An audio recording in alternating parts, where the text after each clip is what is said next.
Hello and welcome back. Today, we will be talking about not letting the past dictate the future as far as the nature of your relationship with your friends. So, controversially, sometimes I like to call this elevating third tier friends to second tier friends. Maybe you could even elevate second tier friends to first tier friends. That's a tough one. But the reason I think this is controversial is because obviously you're not supposed to rank your friends. But it's just kind of a succinct way to refer to people that you're closer with versus people that you like and are friends with, but you only see them like once every few months.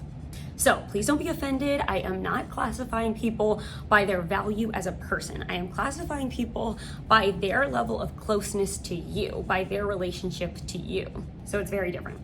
Okay, so something I feel like nobody talks about because nobody teaches you how to build a genuine community is maybe you have been trying to work on your community building and you've been trying to reach out to more people and get things going, plan activities, plan summer events, plan social gatherings, invite people to your house, invite people to coffee. Maybe you've been doing all this stuff, but instead of making close friendships, it feels like you're just kind of collecting acquaintances. And I've been there before. That's a place where you can feel really stuck because you're like, nothing is really going deeper with these people.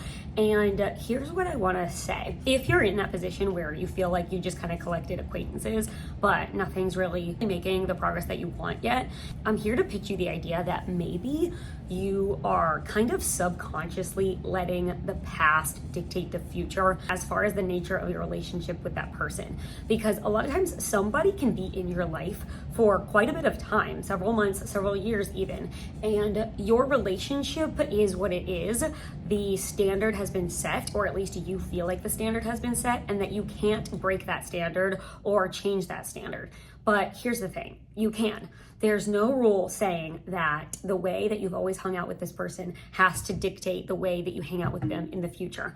There's nobody saying, oh, since that person has never invited you to anything one-on-one before, you can't invite them to anything one-on-one before. That's never the case. But your mind has probably dictated to you, oh, that's just my third tier friend, that's just my acquaintance, I only see them every few weeks at this particular setting, and that's the nature of our relationship and it can't change. That's not a candidate for someone that I could be really close with because we just haven't been close yet. Because a lot of times in our mind, the past really does dictate the future. That standard has a lot of power over us, maybe even more than we think sometimes. And I'm here to tell you that you can change that if you want to. You have to evaluate like, okay, am I happy with my relationship with that person? Would I like it to be a little deeper? Would I like to spend more time with that person? You decide, because if you decide that you actually would like to pursue that person a little bit further, there's no rule saying you can't reach out to them. You can initiate a closer relationship with them independently. You can just text them one day and say, hey, I'm in your neighborhood. Do you want to go on a walk? Or, hey, I'll be around. Do you have a lunch break at work today? We could get lunch together. You can even invite them to things that they might obviously say no to, like a lunch break at work. Honestly, most people don't even have time for that. But what this does is it just sends a signal to that person, hey, I would like to spend this time with you. Hey, I'm inviting you to something and I'm setting this new standard for us. And don't even worry about if they say no. When you have a large community and you're pursuing and initiating, you're gonna get a lot of no's and a lot of rejection. That's okay, don't even worry about it. Just keep it moving along. A temporary rejection is not a permanent rejection. If it eventually becomes a permanent rejection, okay, you take the loss and you move right on. And I know I talk a lot about initiating and pursuing, but let's take this situation for example. I know it's really annoying to think that you're always gonna have to be the one initiating and you're always gonna have to be the one pursuing, because nobody really wants that lack of balance or lack of equal effort in the friendship. Everybody wants reciprocity. But in this example particularly, your friend or your third tier acquaintance is also unfortunately probably operating by the same belief that you guys' relationship has to stay the same as it always has been. And they're probably not thinking about furthering it or initiating more connection or changing the nature of your relationship because they are dictated by these same social norms that you are a lot of times. And while that's very unfortunate, if this is your situation, you are either going to initiate something and maybe make something happen, or neither of you are going to initiate something and nothing's going to happen. Unfortunately, there's not a secret third option where the other person is just going to magically reach out to you one day. Maybe they will, maybe. That's always fantastic when that happens. But I'm here to tell you, if you just get the ball rolling, then at least that gives them a chance to follow your lead. At least they have something to follow. A lot of people are followers. A lot of people are not leaders, but that's not you because you're on this channel. So you are a leader and you can take initiative. You can let them respond appropriately or accordingly. So if they do not reciprocate, then they don't, and you take that for what it is. But at least you're giving them something to reciprocate at all. If you give them nothing, they have nothing to reciprocate. So don't be afraid to be the initiator. Don't be afraid to be the pursuer. It is okay. And oftentimes it is the only way that something is going to happen. It's unfortunate, but it's true. This also goes into another video topic that I really want to do, which is depth over breadth when you are building your community. A lot of times it's really easy to go for breadth and just start trying to make introductions all over the place, start trying to collect friends and connections wherever you go. And I do encourage you to do that. But if you have one or two people that you really want to grow closer with, it's often better to work on your depth with those two people or that one person than it is to just start meeting more people. Because what we're going for here is quality over quantity. Quantity is good too, but quality of friendships is really the goal. So you can even just focus on this one person or these two people and just to start inviting them everywhere. Invite them to do the mundane everyday tasks like going to the grocery store or going to a fitness class or going on a walk or cooking dinner with you or whatever it is. Just start inviting them, just start working on your depth with that person. And then before you know it, you have someone or two people to just go to anything around town that you want to go to. Let's say you see an event, you're interested in it. Typically you have no one to invite, you invite these people. And of course, at the event, you can meet more people, you can make more introductions, and you can grow your community from there. But it's good to have one or two people to serve as anchors for growing your community because chances are they want to grow their community too. So you guys are just in this together. This is teamwork that we're doing.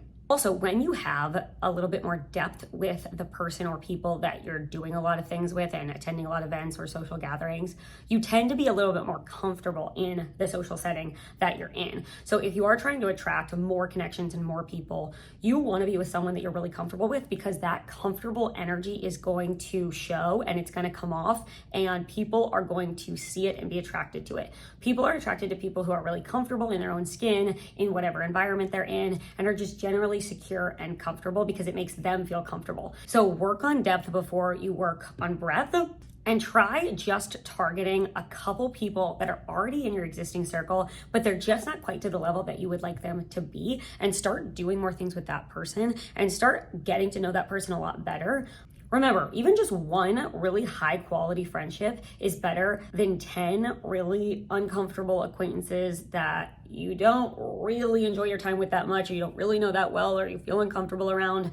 You want one or two people that you feel really comfortable around. So if you feel like you don't have that, you feel like you're dealing with the latter where you have 10 or 15 or 7, I don't know how many, but some number of like really shallower acquaintances, just pick one person and keep inviting them to a bunch of stuff and grow your depth with just that one person. This is going to help you get the wheels turning. You're gonna start snowballing from here when you go for depth over breadth, when you start elevating third tier closeness to second tier closeness with your already existing acquaintances. I'm gonna call them acquaintances because honestly, once you get to third tier friends, they really are more of your acquaintances. Maybe that's more like fourth tier, because I definitely have people that I only see once every few months that I consider my true friends. But you get what I mean. They're people that you're not calling all the time when something amazing happens to you or when something terrible happens to you.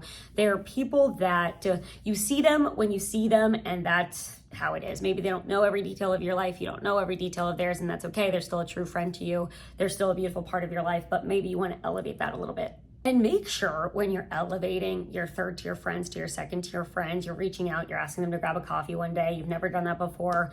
Don't make it a big deal. Just do it. And don't even act like it's anything out of the ordinary. Just be super casual and super chill. Send them the text, see what they say. One singular text and not a million texts. Don't say, oh my God, I know we never do this, but are you free for a coffee? Oh my gosh, this might sound kind of weird, but do you want to go on a walk?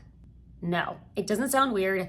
It doesn't matter if you've never done it before. Send out the invite. You are setting the tone here. You see if they reciprocate and you let it roll. Unfortunately, we just live in this culture where friends are really not prioritized. And so a lot of people who are your acquaintances who are your third tier connections are not going to do this. It's so annoying and it's so sad, but they're not, because they're living under these same social constraints, or they think they are, that you thought you were. But now you don't think you're living under those anymore. You have the power to initiate, and you're just going to do it. And you're going to let them follow the lead. Or they won't. That's okay. A lot of times this is not going to work. You're going to get a lot of rejections. You're just going to keep it moving. But if you do not try to do this, the likelihood is, unfortunately, that they probably won't either. So nothing's going to happen. You got to see where you can get the ball rolling and just take what comes. Another amazing side effect that happens from trying to elevate third tier connections to second tier connections is that eventually, especially if you have all these kind of one-off connections with people or one-off friendships where the two worlds have not collided and this group of friends has not met this group of friends, a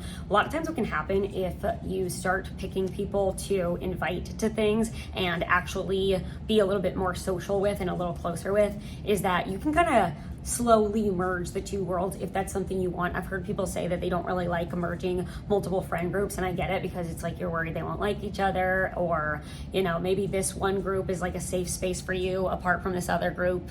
Whatever, you decide if you actually want that. But that's definitely something that can happen if you just start inviting that one person to different places that you're going, because they're probably eventually going to come with you to something with your other friend group, and then eventually they're going to get to know each other and the worlds can collide, and eventually you have a lot more robust group of friends or multiple group of friends that are kind of merged into one. So I encourage you to think about maybe someone in your life that you haven't been all that close with up to this point, but maybe you've always kind of wanted to, but you've just never known how to go about it. Maybe just start reaching out to them every once in a while, just periodically. Take it slow, try to see if they reciprocate, and see how it goes. Okay, that is it for me for today. Thank you for watching. I hope your conversations are better, that your friendships are more meaningful, and I will see you on the next one.